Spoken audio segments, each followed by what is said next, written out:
Seorang gadis muda yang merantau demi impian yang sederhana malah pulang sebagai jenazah dalam kondisi yang tidak masuk akal. Ditemukan gak bernyawa dalam kamar tidur yang kering, tapi hasil pemeriksaannya menunjukkan kalau dia kehilangan nyawanya gara-gara tenggelam. Kok bisa seseorang itu tenggelam tanpa berada di kolam renang, sungai, atau laut? Paru-parunya penuh dengan cairan, tubuhnya penuh dengan luka, dan ada jejak perlawanan terakhir yang tertinggal di ujung-ujung jarinya. Ini bukan sekedar kasus penghilangan nyawa karena emosi sesaat. Fakta-fakta persidangan dan forensik menunjukkan ini adalah perbuatan tidak beradab yang dilakukan selama 3 hari penuh. Pelakunya orang yang seharusnya memberikan dia pekerjaan.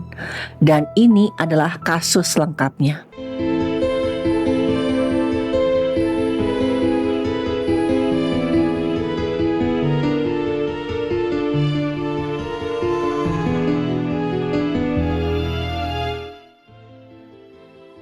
Halo, saya Dr. Stefani. Saya seorang dokter spesialis forensik dan mediko-legal, dan saya belajar dari yang mati. Sebelumnya, mari kita ketahui dulu latar belakang korban dalam kasus ini. Nama korban kita sebut saja DP, seorang wanita muda yang usianya baru 25 tahun.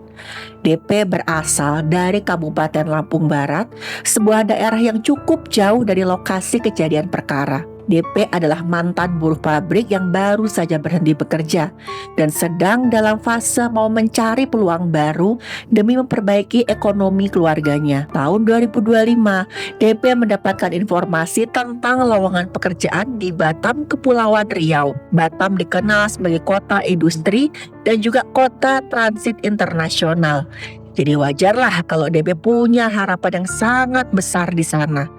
Informasi lowongan ini katanya datang dari sebuah agensi penyalur. Tapi yang DP nggak tahu kalau agensi ini sebenarnya adalah supplier untuk Ladies Companion atau LC, pemandu lagu di tempat hiburan malam. Berdasarkan keterangan dari keluarganya, DP sebenarnya nggak paham betul dunia seperti apa yang akan dia masuki. Dia hanya berpikir ini adalah pekerjaan yang legal dan pastinya bisa menghasilkan uang demi keluarganya. Singkat cerita, DP pun berangkat ke Batam dengan harapan yang sangat besar akan masa depan yang lebih baik. Sesampainya di Batam, DP langsung dijemput dan kemudian dibawa ke sebuah mes atau asrama di kawasan Jodoh Batu Ampar. Ternyata mes tersebut bukan sekedar tempat tinggal karyawan biasa. DP dan gadis-gadis lain diawasi dengan sangat ketat, gak boleh keluar sembarangan. Dan yang pasti, akses komunikasinya sangat-sangat dibatasi. Keadaan mes ini sebenarnya jauh lebih mirip dengan sel ketimbang asrama karyawan. Agensi ini punya aturan yang cukup gila, yang mereka sebut sebagai ritual penglaris. Para calon LC diwajibkan masuk ke sebuah ruangan yang gelap. Di sana, mereka dipaksa minum miras dan juga mengkonsumsi zat-zat terlarang. Tujuannya apa? Menurut logika sesatnya agensi, ini supaya aura para calon LC ini terbuka dan bisa menarik banyak tamu laki-laki. Dan DP adalah gadis yang memegang prinsipnya sangat kuat. Dia gak pernah minum miras dan hal-hal lain yang tidak diperbolehkan oleh hukum serta agama. Dia merasa ritual ini melanggar norma kesusilaan dan juga keyakinan yang dia anut. Dengan berani, DP pun menolak. Dia bilang, saya tidak mau melakukan ini. Tapi teman-teman, dalam dunia sindikat perdagangan manusia, kata tidak adalah pemicu malapetaka. Pihak agensi, terutama pemiliknya yang berinisial W, 28 tahun, marah besar. Mereka menganggap penolakan DP sebagai tindak pembangkangan. Mereka merasa diremehkan dan mereka tidak terima. W langsung menjatuhkan hukuman finansial. DP didenda atau dipenalti sebesar 18 juta rupiah. Alasannya ganti rugi karena gagal mengikuti proses rekrutmen. Teman-teman, ini adalah modus klasik jeratan utang dalam kasus seperti ini. Pelaku tahu korban dah pasti nih gak punya uang sebanyak itu. Tujuannya itu sebenarnya bukan uang, tapi supaya korban merasa berutang budi atau tersandera. Dan yang pasti, korban gak bisa kabur dan mau menuruti apa aja perintahnya pelaku. kaku. Karena DP nggak bisa membayar, DP pun kemudian disekap. Dia dikurung dalam mes di bawah kendali penuh W dan juga kaki tangannya. Tapi penyekapan ini ternyata baru permulaan. Situasi berubah menjadi semakin parah karena keterlibatan istri atau pasangan W yang berinisial AI 36 tahun atau yang sering dipanggil dengan Mami. AI punya peran sebagai aktor intelektual atau si provokator. Gak tahu gara-gara cemburu, mau menunjukkan kuasa atau memang murni karena dia sangat jahat, AI membuat skenario palsu. Dia merekam sebuah video rekayasa. Di video itu dia berakting seakan-akan DP sedang menyerang dan juga mencekik lehernya. Video itu dia kirimkan pada W. W tonton video itu dan egonya terusik. Sebagai bos besar di mes itu, dia merasa nih, kok ada anak baru yang berani-beraninya menyakiti pasangannya. Dan tanpa klarifikasi, tanpa bertanya, W langsung memutuskan untuk mengeksekusi hukuman fisik. Dari sini dimulailah 72 jam paling panjang dalam hidupnya DP. Berdasarkan rekonstruksi dari pihak yang berwenang dan juga hasil visum, penyiksaan ini tidak terjadi dalam sekali waktu, tapi dilakukan secara bertahap, eskalatif alias semakin lama semakin berat, dan yang pasti sangat-sangat sadis. Hari pertama, setelah melihat video provokasi dari AI, W pun mendatangi DP di kamar penyekapan. Tanpa basa-basi, W mulai melakukan penganiayaan. Alat yang digunakan adalah sapu lidi. Tapi jangan dibayangkan kalau yang dilakukan adalah sabetan-sabetan ringan. W menggunakan gagang sapu atau ikatan lidi yang keras untuk memecut tubuhnya DP. DP dihujami sabetan berkali-kali di bagian tangan, kaki, dan punggungnya. Tujuannya, hari pertama adalah shock terapi atau mematahkan mentalnya DP. DP yang ketakutan hanya bisa menangis. Dia mohon ampun tapi tidak didengar. DP terkurung sendirian, sakit, dan yang pasti jauh dari keluarga. Dia nggak tahu harus minta tolong sama siapa. Dan di hari kedua, apakah kemarahan W mereda? Ternyata nggak, teman-teman. Justru di hari kedua tingkat kekerasannya naik level. W nggak lagi menggunakan sapu lidi, dia beralih ke benda tumpul yang lebih berat. Dia mengambil sebuah batang kayu bulat. Dengan kayu itu dia pukuli badannya DP. Gak cukup dengan tangan, W juga menggunakan kakinya. Ditendangnya badan DP berkali-kali dengan sangat brutal.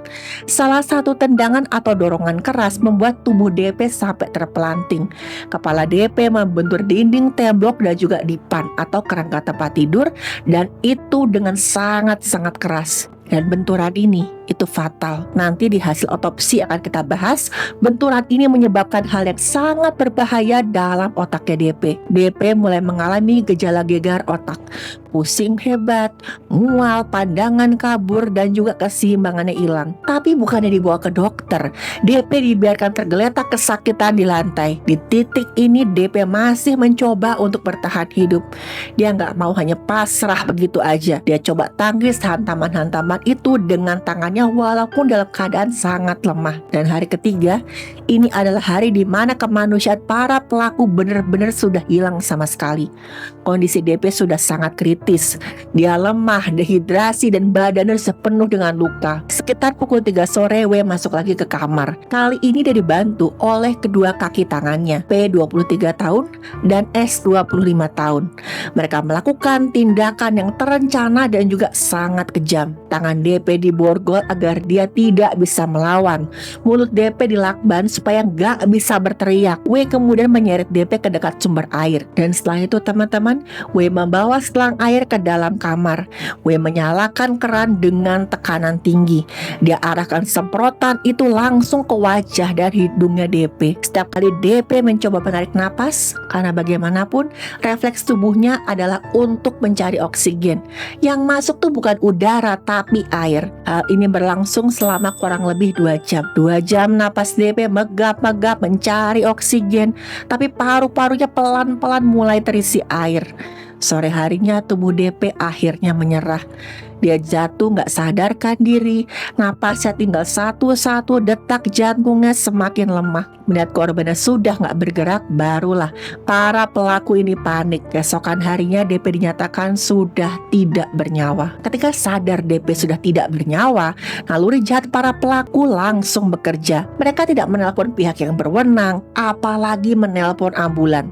Yang mereka lakukan pertama kali adalah mencoba menghilangkan barang bukti. Memerintahkan anak buahnya untuk mencopot seluruh kamera CCTV di mes. Mereka menyita 9 kartu memori atau SD card kamera pengawas. Mereka pikir dengan menghilangkan rekaman, kejahatan mereka tidak akan terungkap. Setelah itu mereka membawa tubuh DP ke rumah sakit Elizabeth di daerah Seilekop. Lokasi rumah sakit ini dipilih karena jauh dari TKP, kurang lebih sekitar 25 km. Mungkin supaya tidak ada tetangga yang curiga. Di rumah sakit mereka berakting seakan-akan mereka adalah teman-teman yang baik. Mereka bilang DP sakit mendadak atau kecelakaan. Mereka bahkan mencoba mendaftarkan DP sebagai Miss X alias orang tanpa identitas supaya lebih menyulitkan pelacakan keluarga. Tapi gerakan tubuh mereka gak bisa bohong. Satpam rumah sakit dan juga perawat IGD melihat gelagat mereka yang aneh, gugup dan sangat terburu-buru. Dan yang paling penting, kondisi jenazah DP bicara lebih keras daripada kebohongan mereka. Untungnya saat itu dokter jaga melihat sekujur tubuh DP penuh dengan memar yang kelihatan gak wajar. Ini bukan sakit gara-gara penyakit, ini adalah trauma fisik. Pihak rumah sakit kemudian langsung menghubungi kantor pihak yang berwenang. Pihak yang berwenang bergerak cepat sebelum para pelaku sempat kabur jauh. Mereka langsung diamankan di rumah sakit tersebut. DP kemudian dibawa ke rumah sakit di bagian forensik untuk dilakukan otopsi. Otopsi dilakukan untuk memeriksa tubuhnya DP dari luar hingga dalam. Dan hasil otopsi inilah yang menjadi kunci jawaban dari teka-teki meninggalnya DP. Mari kita bedah satu-satu teman-teman. Temuan medis yang mengerikan tapi sangat akurat. Pada pemeriksaan luar ditemukan memar yang sangat banyak. Memar ini tersebar di wajah, dada, perut, lengan, dan kaki. Warnanya bervariasi, menunjukkan kekerasan terjadi dalam waktu yang berbeda. Ada memar baru, ada juga memar lama. Ini mengkonfirmasi keterangan saksi bahwa penyiksaan berlangsung selama berhari-hari. Dokter menemukan peradangan akibat cairan merah di bawah kulit pada bagian lengan bawah dan juga telapak tangan. Ini adalah tanda klasik korban yang mencoba melindungi kepala atau wajahnya dari hantaman, yang artinya DP sadar sepenuhnya ketika dia disakiti.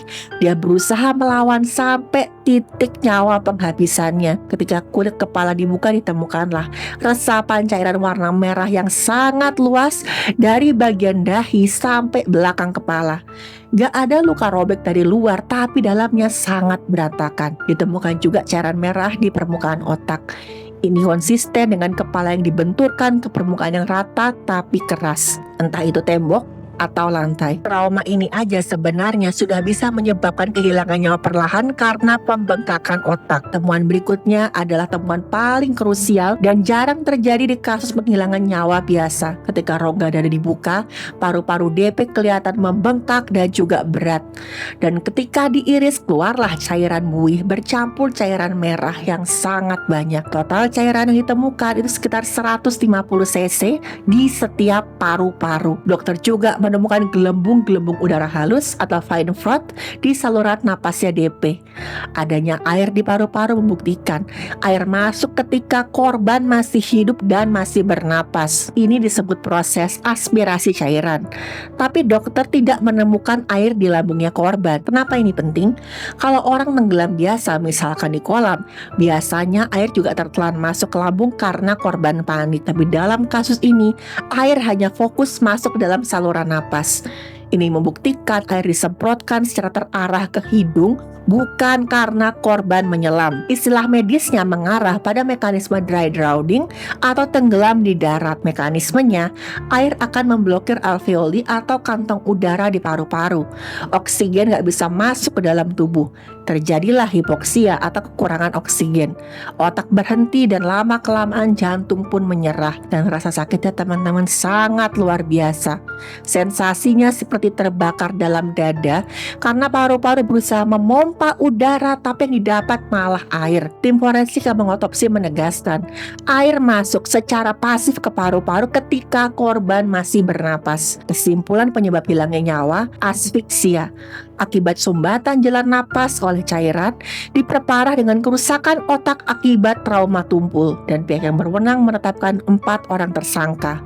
W, 28 tahun, pelaku utama eksekutor fisik. AI, 36 tahun, otak provokasi pembuat skenario bohong. P, 23 tahun, pembantu yang memegang dan memborgol korban. S, 25 tahun, pembantu, penyedia alat dan juga penghilang bukti CCTV. Dan pasal dikenakan nggak main-main. Ancaman hukumannya maksimal seumur hidup. DP adalah peringatan teman-teman supaya kita selalu berhati-hati dalam mencari pekerjaan. Hati-hati dengan infoloker atau lowongan kerja yang kelihatannya terlalu mudah, gajinya besar, tapi syaratnya nggak jelas. Apalagi kalau harus pergi keluar kota atau pulau dan ditampung dalam mes yang tertutup. Selalu cek legalitas perusahaan, izin penyalur, dan testimoni dari orang lain. Kalau di awal kerja teman-teman sudah dibebani denda atau biaya training jutaan rupiah yang kayaknya nggak masuk akal, ingat, pelajari dulu kontrak kerjanya agar kita tidak terjebak. DP kehilangan nyawanya karena mempertahankan prinsip untuk tidak minum miras dan juga tidak mau dijual. Dia meninggal dalam keadaan bersih karena dia memegang teguh nilainya. Keberanian DP menolak meskipun berakhir tragis telah membongkar sindikat jahat ini. Tanpa perlawanan DP mungkin sindikat WCS akan terus beroperasi dan memakan korban-korban yang lebih banyak lagi. Dan bagi saya, DP adalah seorang pahlawan. Saya doakan semoga almarhumah DP tenang dan keluarga yang ditinggalkan mendapatkan hal-hal yang baik dari Tuhan. Saya Dr. Stefani. Terima kasih sudah menonton dan belajar dari video ini. Dan saya harap kita bisa belajar dan ketemu di video selanjutnya.